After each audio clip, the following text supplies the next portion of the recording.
लकड़हारे की बुद्धिमान बेटी।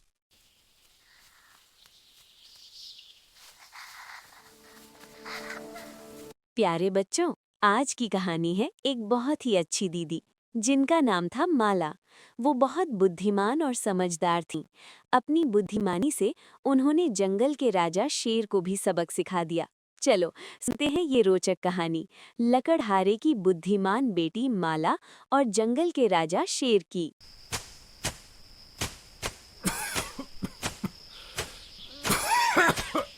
माला दीदी के पापा रोजाना जंगल में लकड़ी काटने जाते थे और बाजार में लकड़ी बेचा करते थे। एक दिन माला दीदी के पापा को बहुत तेज बुखार आ गया और डॉक्टर ने उन्हें घर पर आराम करने के लिए बोला। माला दीदी की मम्मी उनकी देखभाल कर रही थीं।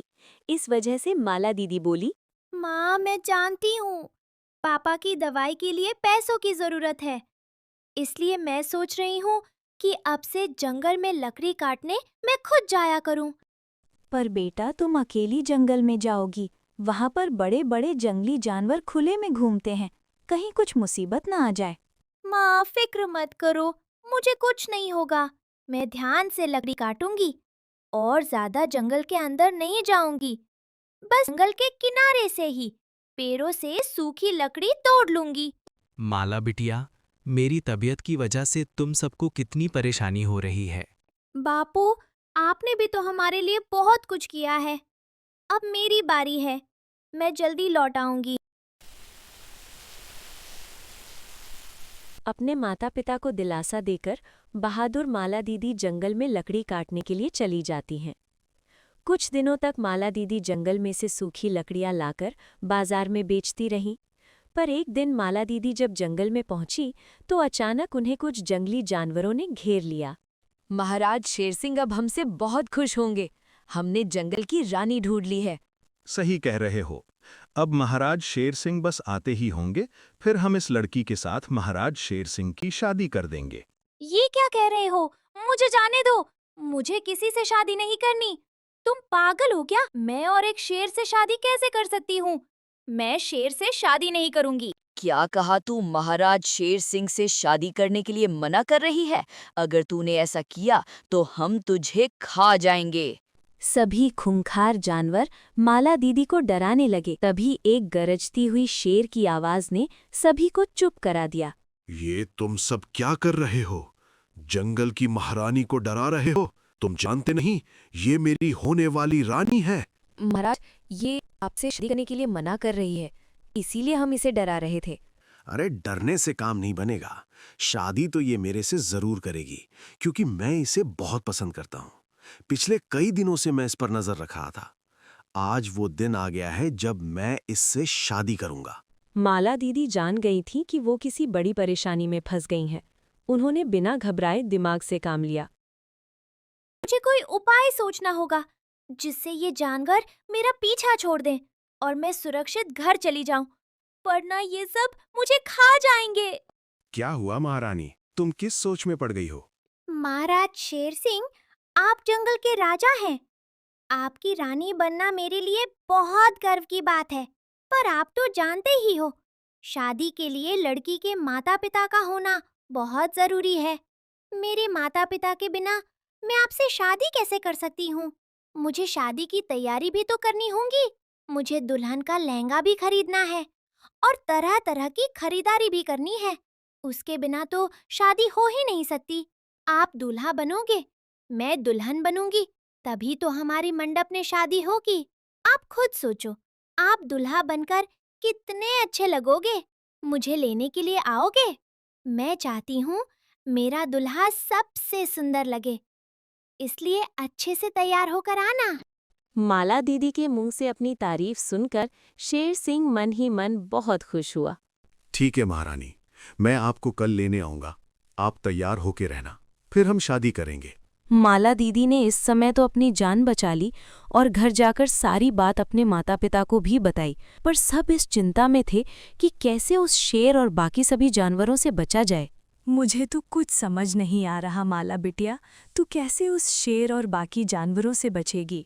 माला बिटिया, मेरी वजह से तू फंस गई। ना मैं बीमार होता और ना तुझे जंगल जाने की जरूरत पड़ती। माँ माँ बापू, आप चिंता मत करो, मैं कोई ना कोई तरकीब निकाल लूंगी। मैं कुछ सोचती हूँ। माला दीदी सोचने लगी। तभी उनके दिमाग में एक आइडिया आया। मिल गया आइडिया माँ बापू, इधर कान लाओ, मैं आपको सब समझाती हूँ।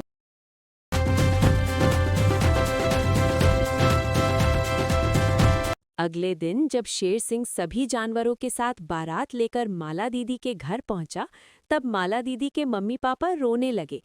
उन्हें रोता देखकर शेर सिंह बोला, क्या हुआ तुम दोनों? रो क्यों रहे हो? और मेरी माला, जंगल की महारानी, कहाँ है? महाराज, माला बेहोश पड़ी है कल रात से। जब से वो जंगल से लौटी है, तब से उसने कुछ नहीं खाया पिया।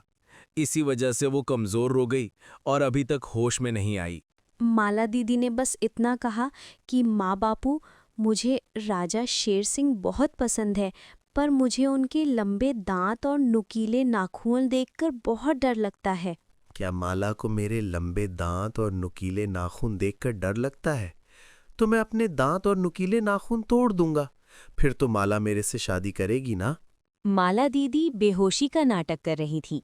उन्होंने अपनी आंखें खोली और धीरे से बोली, हाँ, अगर राजा शेर सिंह अपने लंबे दांत और नुकीले नाखून तोड़ देंगे तो मैं उनसे शादी कर लूंगी।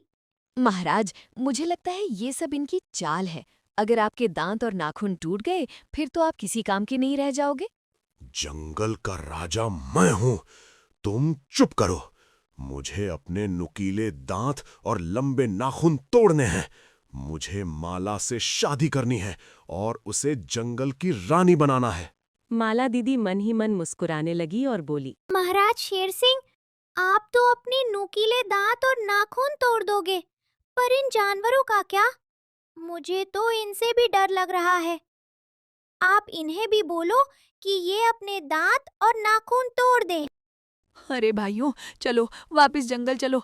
लगता है मुसीबत हम पर भी आने वाली है। भागो यहाँ से। राजा शेर सिंह तो पागल हो गया है। हमें नहीं तुड़वाने अपने दांत और नाखून। हम जंगल वापस जा रहे हैं।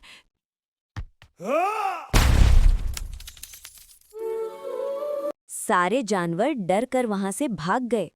राजा शेर सिंह ने अपने दांत और नाखून तोड़ दिए और उसके बाद माला दीदी ने डंडे से राजा शेर सिंह की खूब पिटाई की। अब शेर के ना तो दांत थे और ना ही नाखून, इसलिए वो माला दीदी को कोई नुकसान नहीं पहुंचा पाया और वहां से दुम दबाकर भाग गया। माला दीदी और उनके माता पिता बहुत खुश थे। माला दीदी ने बहुत बुद्धिमानी से काम लिया और शेर जैसे खूंखार जानवर से हमेशा के लिए छुटकारा पा लिया। तो देखा प्यारे बच्चों, ये कहानी हमें यही सिखाती है कि हमें मुसीबत में भी बुद्धिमानी से काम लेना चाहिए, क्योंकि हमेशा जीत बुद्धिमान लोगों की ही होती है।